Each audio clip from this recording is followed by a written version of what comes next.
శ్రీ గురుభ్యో నమః. శ్రీకృష్ణ పరబ్రహ్మణే నమః. శ్రీమద్ భాగవత మహాపురాణం నందలి దశమస్కంధంలోని పూర్వార్థమునందు 37వ అధ్యాయం ప్రారంభము. ఈ అధ్యాయంలో శ్రీకృష్ణుడు కేసి అను దైత్యుని వధించుట, నారదుడు ఆ స్వామిని స్తుతించుట, కృష్ణప్రభువు వ్యోమాసురుని హతమార్చుట మొదలగు విశేష విషయములను తెలుసుకుందాము. శ్రీశకుడు పరీక్షణ్ మహారాజుకు చెప్పెను. మహాకాయుడైన కేసి అను రాక్షసుడు కంసప్రేరితుడై గుర్రం రూపమున మనోవేగంతో నందవ్రజమునకు బయలుదేరెను. అతడు తన గిట్టలతో భూమిని చీల్చుచు సాగిపోవుచుండెను. అతని యొక్క జూలు విదిలింపులకు ఆకాశమున గల మేఘములు, విమానములు చెల్లాచెదరైపోవచుండెను. అతని భీకరమైన సకిలింపులకు విశ్వమునందలి ప్రాణులన్నీనూ గడగడా వణికిపోవచుండెను. అతని నేత్రములు చాలా విశాలమైనవి. వికృతముగానున్న అతని ముఖము చెట్టుతొర్ర వల్లే కనపడుచుండెను. దృఢమైన మెడగల ఆ కేసి నల్లని ఒక మహామేఘము వల్లే ఒప్పుచుండెను. దుర్మార్గుడైన ఆ రాక్షసుడు శ్రీకృష్ణుని చంపి తన స్వామియగు కంసునకు హితము చేయగోరిన వాడై నందవ్రజమును కంపింపజేయచ్చు అందు ప్రవేశించెను. అచట ప్రవేశించిన పిమ్మట గోకులము అంతయును భీతిల్లినట్లు ఆ దైత్యుడు సకిలింపసాగెను. మేఘములన్నీను క్రింది మీద అగినట్లుగా తన తోకను గిరగిరా త్రిప్పసాగెను. అతడు తనతో పోరాడుటకై శ్రీకృష్ణుని కొరకు వెతుకుచుండెను. అంతటా కృష్ణ భగవానుడు సింహము వలె గర్జించుచు ఆ రాక్షసుని ఎదుట నిలిచి అతనిని యుద్ధమునకు కవ్వించెను. అంతటా కేసి రాక్షసుడు తనను యుద్ధమునకు రెచ్చగొట్టుచు ఎదుట నిలిచి ఉన్న శ్రీకృష్ణుని చూచెను. వెంటనే అతడు మిక్కిలి క్రోధోద్రిక్తుడై ఆకాశమును త్రాగుచున్న వాని వలె నోటిని తెరచి ఆ ప్రభువు మీదికి విజృంభించెను. పరీక్షణ్ మహారాజా, ఆ రాక్షసుని వేగము ప్రచండమైనది. ఇతరులు ఎదిరించుటకు శక్యము కానివాడు. ఎంతటి వారును అతన్ని సమీపించుటకు వెనుకాడుదురు. అట్టి ఆ రాక్షసుడు తన వెనుక కాళ్లతో శ్రీకృష్ణుని తన్నబోయెను. కాని ఆ స్వామి నేర్పుగా ఆ దెబ్బ నుండి తప్పించుకొనెను. ఇంద్రియాతీతుడైన ఆ పరమాత్మను ఎవడు దెబ్బతీయగలడు?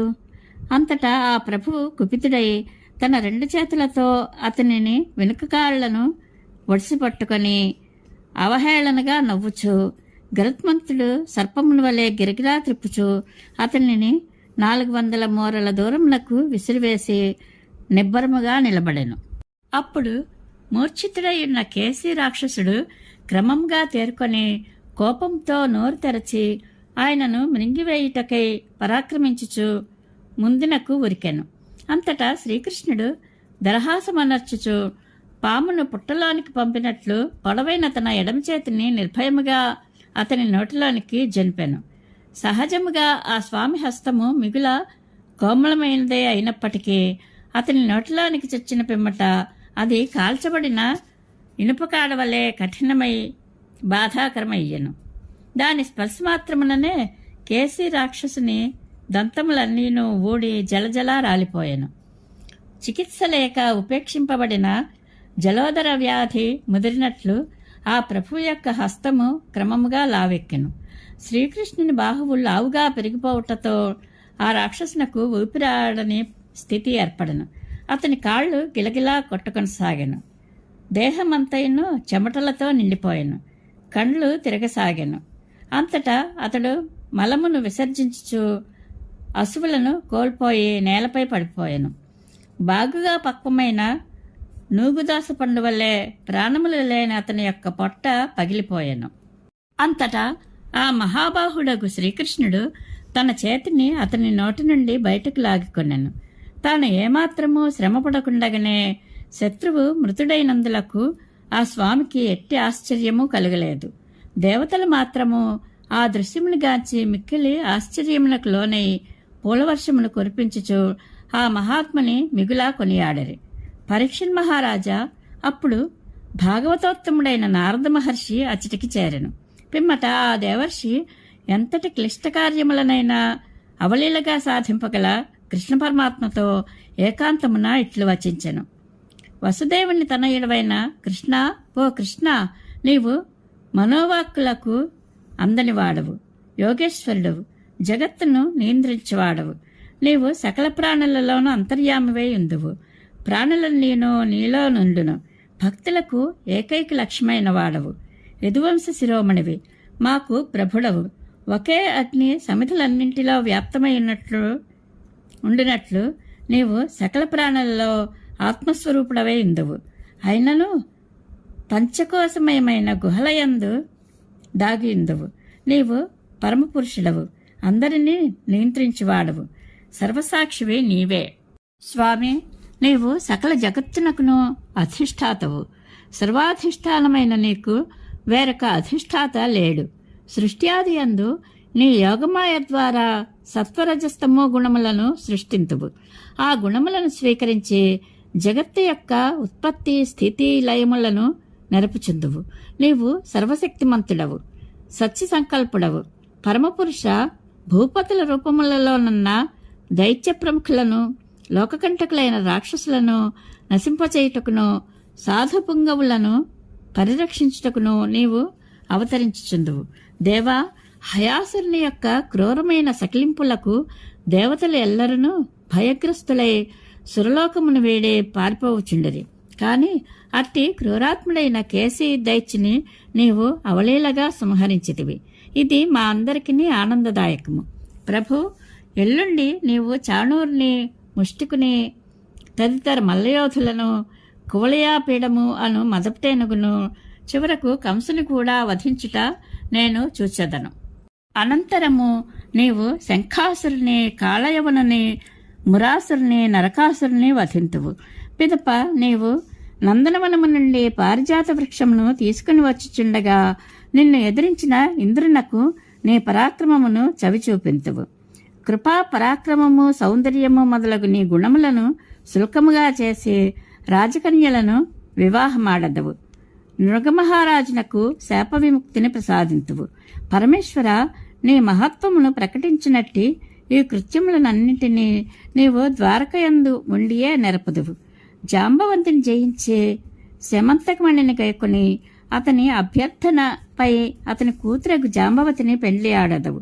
మృతుడైన బ్రాహ్మణ కుమారుని సజీవుని గావించి యమలోకము నుండి తీసుకుని వచ్చి గురుదక్షిణగా సాందీపనికి అప్పగించదవు.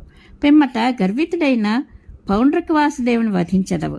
నీ ఎడ ద్వేషభావమును పోని అపరాధమునర్చిన కాశీరాజుకు సుదక్షిణునితో పాటు అతని నివాస భూమి అయిన కాశీపురమును కూడా నీ చక్రప్రయోగముతో దగ్ధమనరించదవు. శ్రీకృష్ణ, ధర్మరాజనర్చడి రాజసూయ యాగ సందర్భమున శిశుపాలుడు నీ ఎడ అపరాధము చేయగా అతనిని సంహరించదవు. అట్లే దుష్టుడగు దంతవక్తుడు నిన్ను ఎదిరింపగా అతనిని కూడా నీవు వధించదవు. పరమపూజ్యుడవైన కృష్ణ, ద్వారకలో నివసించుచునే నీవు ఇంకనూ పరాక్రమోచితములైన పెక్కు ఘనకార్యములను నెరపెదవు. వాటిని నేను దర్శించదను. ఈ భూతలమున గల మహాకవులెల్లరూ మున్ముందు వాటిని ప్రస్తుతింతురు. దేవా, అటు మీదట నీవు కురుక్షేత్ర యుద్ధమున అర్జునునకు రథసారథిగా కాలరూపుడవై భూభారమును తొలగించి నిమిత్తమున పెక్కు అక్షోహిణుల సంఖ్యతో సైన్యములను సంహరింపజేసెదవు. ఆ సంఘటనలను అన్నింటినీ నేను తిలకింతును. షడ్గుణైశ్వర్య సంపన్నుడవైన పురుషోత్తమ, నీవు శుద్ధ జ్ఞానైక స్వరూపుడవు. నిరతిశయానంద స్వాత్మానుభవ నిష్ఠతో సకల ప్రయోజనములను పొందినవాడవు. నీ సంకల్పములు, నీవు ప్రవర్తింపజేసడి కార్యములు అన్నీను అమోఘములు. నీ తేజస్సుతో మాయా ప్రవాహములను నివృత్తము చేయుదువు. అట్టి మహిమాన్వితుడవైన నిన్ను శరణుజొచ్చెదను. నీవు స్వతంత్రుడవై జగత్తును నియమించదవు. నీ మాయాశక్తి చేత సకల విశేషముల సమాహారమగు జగత్తును నీవు కల్పించితివి. ఇప్పుడు ఈ కాలమునందు లీలలను ప్రకటించుట కొరకై మానవ రూపమున అవతరించితివి. యదు, వృష్ణి, సాత్వత వంశజులలో నీవు శ్రేష్ఠుడవు. నీకు నేను నమస్కరించుచున్నాను.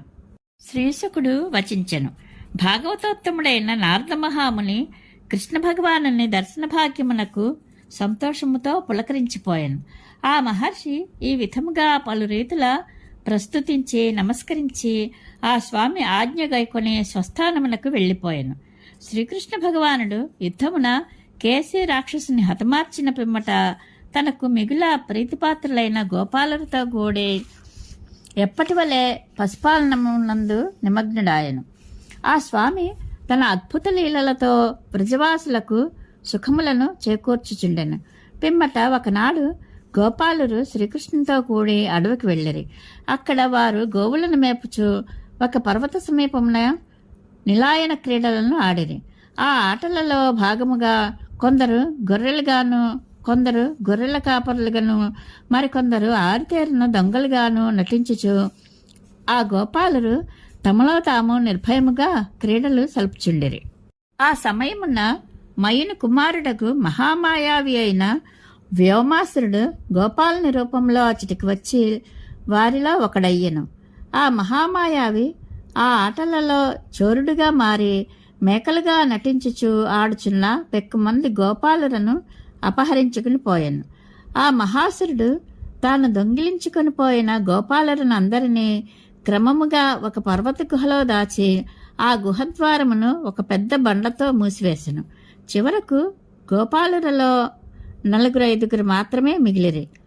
సజ్జనులకు అభయప్రదుడైన శ్రీకృష్ణుడు అతని దొంగతనమును గమనించెను.